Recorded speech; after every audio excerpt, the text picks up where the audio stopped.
You think you can just accuse me of cheating while I was away on business and demand a divorce? My husband, Jackson, bellowed through the phone. It should have been a jolting moment, but I knew better. This was just his attempt at stirring up drama. I already sold it. And you know what? I could practically feel his emotions quivering on the other end. Did he honestly believe I wouldn't see through his little charade? His naivety was almost comical. As his accusations continued to ricochet off my resolve, I found myself teetering between anger and amusement. Yet, amidst it all, a sense of empowerment began to emerge. This wasn't just a spat. This was a turning point. This was the moment I decided to take control. I chuckled inwardly at his feeble attempt to manipulate me. And then, as if the universe had aligned, a realization dawned on me. It was my turn to play. I'm Olivia, a 28-year-old working mom. Though I've held a steady job at a college store since I graduated from junior college at 20, Jackson's career trajectory has been less than stable. He's 2 years older, but when we first met 3 years ago, he was bouncing between jobs or sometimes doing nothing at all. He proposed to me hastily, but I set a condition. He needed to secure a stable job. I wasn't about to embark on a marriage without considering our future. Okay, but there's a condition, I asserted firmly, watching Jackson's expression shift to one of concern. What is it? He asked cautiously. You need to find a stable job. Otherwise, marriage is out of the question. We need to think about our future. He attempted to brush it off with a casual remark. Oh, don't worry, you're working, so there's no rush, right? But my parents would be concerned if I married without a job. I'll find one before we tie the knot, he promised, sensing the seriousness in my tone. Reluctantly, Jackson embarked on his job search journey. Eventually, he secured an office position at a construction company, and we moved forward with our plans to wed. At the time, I saw Jackson as somewhat careless with money and work, but I believed our partnership could balance each other out. I thought I could guide him towards financial responsibility, and he would complement my strengths. Little did I know, our challenges were just beginning. About a year into our marriage, as we were exploring the idea of buying a house, Jackson revealed a troubling obstacle. I might not qualify for a loan, he confessed casually. I was taken aback. What do you mean?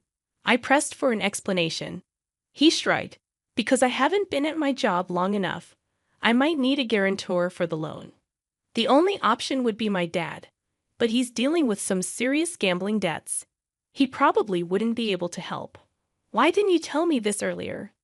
I was dumbfounded, especially with the contract and the real estate agent right in front of us. But Jackson, appearing unfazed, nonchalantly remarked, If we put the house in your name, it'll be fine, right? You've been at your job forever, so you can secure the loan. We'll both contribute to paying it off. It's just a formality. That's beside the point. Why didn't you bring this up before? This is significant for me too. I'm not even prepared with the paperwork, I retorted, frustration bubbling beneath the surface. Though he offered an apology, his contrition felt superficial, lacking sincerity. Despite my urge to protest further, faced with the already arranged contract and the presence of the agent, I decided against escalating the situation. Reluctantly, I hastily gathered the necessary documents, such as my income statement, for the loan application, and impulsively finalized the purchase under my name. Doubt not at me. Could I truly envision a future with this man? Perhaps I should have simply asserted, then we won't proceed, instead of hastily preparing the paperwork. My anxiety heightened with the looming issue of my in-laws. The other day, I had a conversation with Dad, Jackson began. He mentioned he might lose the house due to the debt I mentioned earlier, so he's considering moving in with us. Is that all right? What? Why would you even entertain that idea? I reacted swiftly, but Jackson merely shrugged it off. Well, he's facing difficulties. My brother is single, but he's working abroad. I'm the only one Dad can turn to. Shouldn't we seriously discuss this? Maybe he can stay temporarily until he finds a place, but committing to living with us permanently is a major decision. Jackson scowled. You just don't want him to stay, do you? If he moves in, we can divide the living expenses. You're always going on about money. You mean the money you never contribute? You promised we'd split the mortgage, but it's only coming out of my paycheck. You haven't given your share. In marriage, finances are shared. It's not just your money, it's ours. It's deducted from your account because the house is in your name. Stop being so self-centered, I exclaimed, frustration evident in my tone. But Jackson simply muttered, I hate discussing money, before storming out of the room. Such disputes became a regular occurrence. Every time, Jackson would brush off my concerns and eventually retreat. No resolution was ever reached. However, Jackson wasn't entirely inactive regarding his family's predicament. As part of his role in construction site administration, he frequently dealt with real estate contracts. He often consulted a specific agency on how to secure the best price for selling his family's home and the necessary procedures involved. I overheard these discussions repeatedly, finding solace in the fact that I wasn't alone in contemplating this matter. Yet the prospect of my in-laws moving in with us post-sale, as if it were a foregone conclusion, continued to unsettle me. Jackson began attending meetings with real estate agents and my in-laws without involving me, and he started spending more weekends away from home. Eventually, he embarked on a lengthy business trip lasting several months, necessitated by the distance of the construction site he was overseeing. It wasn't apparent to me then, but the seeds of our power struggle had already been sown. A few days after Jackson departed for his trip, I decided to treat myself to tea after a shopping excursion. Hello, the man who greeted me seemed familiar. Memories flooded back, recalling him as someone Jackson had once brought home. He worked at a real estate company, a young employee named Samuel, according to Jackson. Samuel had been with the company for less than a year. Ah, yes, I remember you. You visited our house before, right? Yes, I apologize for dropping by unannounced and even joining for a meal. My apologies. No need to worry. I should have been more welcoming. We ended up sharing tea together. Samuel was affable and appeared more level-headed than Jackson, despite his youth.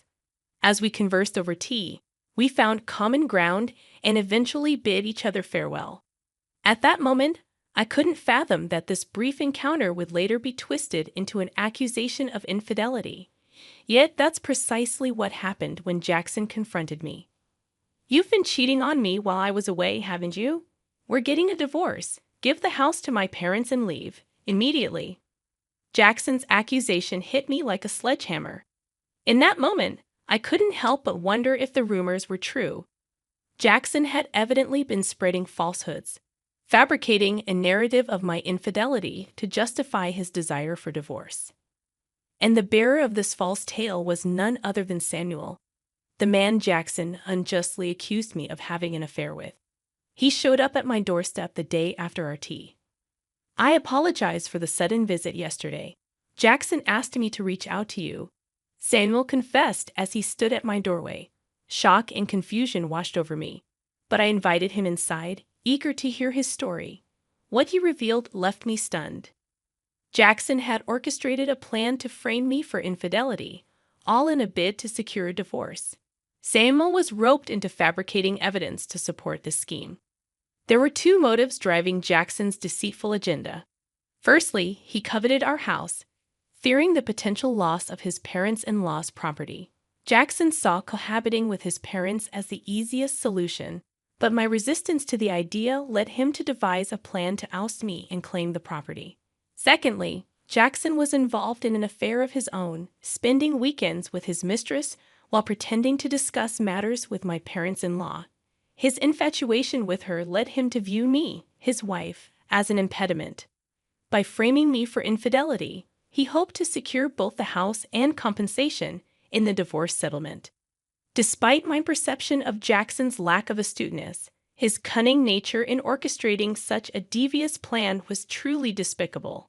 As I muttered my disdain, Samuel offered his apologies. However, I had no intention of aiding Jackson in his malicious scheme. I feigned cooperation, all the while plotting to turn the tables on him. Samuel, leveraging his expertise in real estate, offered various suggestions. Eventually, he proposed a daring move. You should sell the house while Jackson is away on his trip. And so, when Jackson returned, bewildered by the news of the sale, I delivered the final blow. I know everything, Jackson. Samuel recorded everything, including your attempt to frame me for cheating with him. If we proceed with divorce, I can claim alimony and take you to court, I declared, relishing the shock that registered on Jackson's face. Why? Why? He stammered. But I wasn't finished. I had one last card to play. You might not have realized, but Samuel isn't just any new employee. He's the son of the company's CEO. I emphasized, incredulous at Jackson's obliviousness. Didn't you notice Samuel shares the same last name as the CEO? How did that escape your notice? I pressed, my frustration mounting. Well, Samuel's last name isn't exactly uncommon, Jackson attempted to rationalize. Are you serious right now? I couldn't believe his lack of awareness. Yes, I'm serious, Jackson replied, his shock palpable. The realization dawned on him slowly. Samuel's company was one of Jackson's most crucial clients, and they had played a significant role in handling his family's property matters. If news of this deceit reached the CEO, Jackson would undoubtedly find himself in hot water. In fact, Samuel had likely already reported the situation. Look, fine, I'll check it out. But if you're lying, I'll figure it out. Jackson relented before abruptly ending the call. It didn't take long for him to realize the gravity of his actions. Subsequently, the real estate company owned by Samuel's father refused to engage in any business dealings with Jackson or offer him advice regarding his family property. With my house sold, Jackson had no option but to return to his family home following his business trip.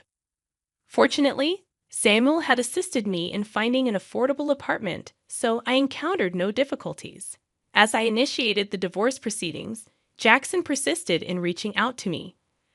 I'm sorry, Olivia. Please forgive me, he pleaded. It's too late for apologies now. You tried to manipulate me using someone else. Why should I believe anything you say? I countered. Don't say that. After our divorce, you can be with that other woman, right? That's what you wanted, isn't it? He suggested, attempting to deflect blame. Yeah, she had someone else she liked and dumped me. What a sorry tale. But just because of that, don't expect me to change my mind and come running back to you. I muttered as I ended the call with a heavy sigh. Despite not disclosing my current address to him in hopes of keeping him at bay, Jackson's incessant calls persisted. Each time he pleaded, please don't leave me. I'll change. I'll be a better husband. Yet I was weary of his hollow promises. Once the divorce is finalized, I'll delete his number, block him on WhatsApp, and sever ties completely. To make matters worse, even my mother-in-law reached out, begging, please, Olivia, we'll be lost without you. It's not me you wanted, it's the house, right? But there's no house left, I reminded her. It wasn't just about the house. We're not that heartless. Come back, and you'll understand, she implored. You wanted the money, didn't you? I shot back, frustration seeping into my voice. That's not true. You're being unfair. You attempted to coerce me into living with you, and when I refused, Jackson resorted to deceit to gain leverage in the divorce.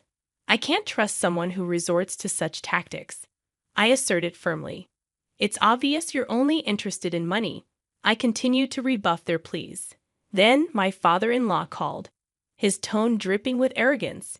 Isn't it your duty as a daughter-in-law to assist my wife a little? Are you seriously refusing? Isn't all of this a consequence of the debts you've accumulated? I countered, my resolve unwavering. In response, his voice on the phone grew so loud that it hurt my ears. You heartless woman. Abandoning your mother-in-law in her time of need and shifting blame onto her. I'll teach you a lesson, you wicked woman. With that, I ended the call, shaken but determined. Armed with the recorded audio, I sought counsel from my lawyer. As it transpired, my father-in-law's words constituted a threat. Armed with this evidence, I informed Jackson that I'd pursue legal action if he didn't agree to the divorce. In a panic, Jackson reluctantly consented to the divorce. Finally, I was free from the clutches of that outrageous family. After the divorce, Jackson's reputation at work suffered, leading to a loss of trust and diminished responsibilities. Additionally, the unresolved debt forced him to sell his family home at a steep discount. Now, he resides in a modest apartment with his parents, grappling with a reduced salary and the burden of supporting his family. To compound his challenges, he is obligated to pay me alimony. Learning about Jackson's struggles firsthand from Samuel, who remained a confidant, I discovered an opportunity to leverage my customer service skills from my previous role at a clothing store. Samuel, now working in the HR department of a real estate company, recommended me for a position that required strong communication abilities. After careful consideration and discussions with Samuel, I accepted the offer and transitioned to the real estate company. Throughout this transition, Samuel and I maintained our close bond, which eventually blossomed into a romantic relationship. After a year of dating, we tied the knot, and I became the spouse of the future company president. Jackson likely never envisioned that the two individuals he attempted to falsely accuse of infidelity would ultimately find love and marry each other. Now surrounded by my supportive new family, including my in-laws, I look forward to building a beautiful life together with Samuel.